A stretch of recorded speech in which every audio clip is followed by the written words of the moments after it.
साथियों नमस्कार। पिछले दिनों राजस्थान के धौलपुर जिले के बाड़ी ब्लॉक के नज़दीक करीब 6 किलोमीटर दूर स्थित बाबा बिशनगिरी के धाम पर हम लोग गए थे। वहाँ से कई लोगों के अनुभव जो हैं हमने आपके साथ शेयर किए। बिशनगिरी धाम पर ही हमारी मुलाकात हुई थी नरेश सिंगल जी से। नरेश सिंगल जी बाबा बिशनगिरी धाम के चमत्कार से प्रभावित हैं। एक रोगी के रूप में नरेश सिंगल जी के पास क्या कुछ अनुभव हैं, सीधे सुनिए नरेश जी की जुबानी। नरेश जी बताइए भाई साहब, कैसे कैसे आप किस दौर से गुजरे? मेरे मुंह में कुछ सफ़ेद के से निशान हुए। उसके बाद मेरे घर वालों को पता लगा जब मुझे डॉक्टर के यहाँ दिखाने ले गए। डॉक्टर को दिखाने के बाद में डॉक्टरों ने कैंसर बताया।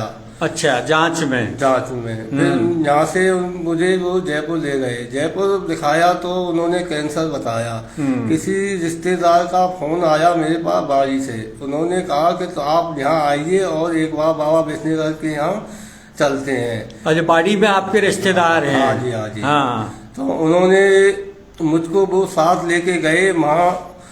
मुझे एक रात वहाँ सुलाया और सुलाने के बाद में मुझे कुछ नेवला जीभ चाटता हुआ सपने में दिखा।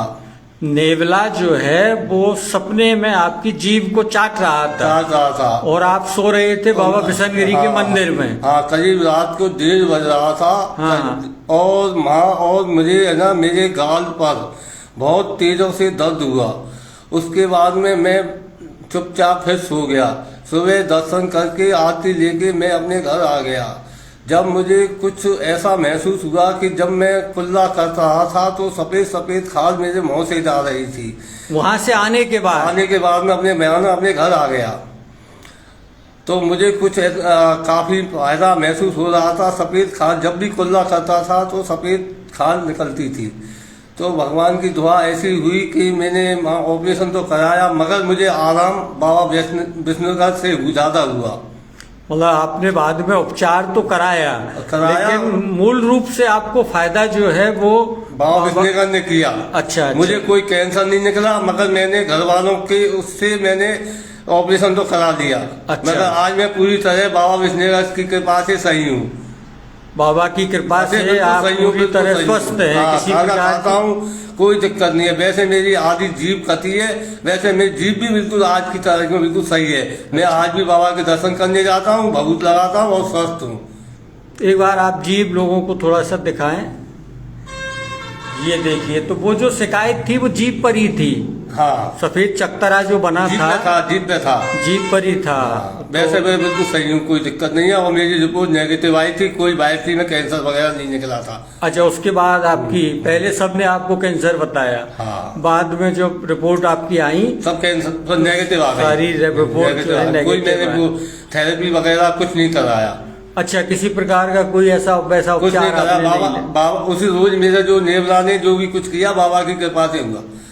आप एक बार नरेश जी अपना नंबर लोगों को बता दें कि 94 14 48 54 24 94 14 48 54 24। किसी भाई को अगर आपसे संपर्क करने की आवश्यकता पड़े कोई तो कोई दिक्कत ना है। अगर कोई दिक्कत ना है, किसी दूसरे लोगों के लिए आपकी क्या सलाह है? अगर ऐसा कोई रोग है तो सीधे बाबा बिशनगिरी के यहाँ पहुंचे, वहाँ आराम करें, खाना खाएं, रात को दर्शन करें। आराम 1001% मिलेगा, 100% मिलेगा। मतलब वहाँ रोगी का रुकना जरूरी है। रुकना जरूरी है। रुकोगे तो ज्यादा आराम जल्दी पड़ेगा। हाँ, आप अगर वहाँ बहुत से आराम मिलता है। जो बस आस्था रखो, आराम जरूर होगा। आस्था, मन में आस्था रहे और वहाँ स्टे करके आप नियमित रूप से रहेंगे तो आराम हो जाएगा। आराम आपको मिल जाएगा। आप इसके प्रत्यक्ष प्रमाण हैं। हाँ, मैं हूँ ना। आप इसके प्रत्यक्ष प्रमाण में और भी कई लोगों ने से वहाँ हमारी मुलाकात हुई थी तो सबका यही कहना था कि ये रिश्तेदारों ने बुलाया, उसका सहयोग बाबा का रहा, उससे मेरे लिए काफी आराम रहा। हाँ, जीवन सुरक्षित है। हाँ, मैं आज बच्चों के सारे सब अच्छा हूँ, कोई दिक्कत नहीं है। किसी प्रकार की कोई थेरेपी वगैरह मैंने कुछ नहीं कराई। कोई भी नहीं, दूसरा कुछ भी उपचार नहीं। आपने हाँ। नहीं लिया उसके अलावा? शायद मेरी नजर में तो ऐसा बाबा कहीं है नहीं इस दुनिया में।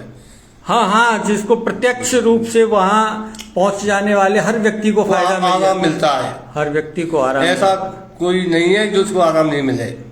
साथियों, ये थे नरेश सिंघल। इनसे हमारी मुलाकात बिशनगिरी धाम में ही हुई थी और तब इन्होंने बताया था कि हम आपको बाबा के चमत्कार का खुद का जो अनुभव है वो शेयर करेंगे। आज इनसे मुलाकात हुई और इन्होंने जो कुछ भी खुद के साथ गुजरा है वो सब आपको बताया। नरेश जी, आपको बहुत बहुत धन्यवाद भाई साहब। साथियों, आप सबका भी बहुत बहुत धन्यवाद, आभार, नमस्कार।